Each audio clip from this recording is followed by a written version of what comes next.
Artificial इंटेलिजन्सच्या जगात आंब्याच्या पानाची पर्स आता कोण बनवत असेल? आमच्या लहानपणीचे खेळही असेच निसर्गाजवळ जाणारे असत.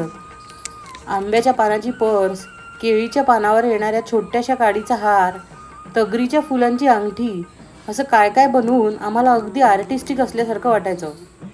हिरव्या कंच आंब्याच्या पानाने बनवलेल्या पर्समध्ये छोटे छोटे इवलेसे फुलं खोचायला खूप मजा वाटायची. अगदी क्यूट दिसायची ती पर्स.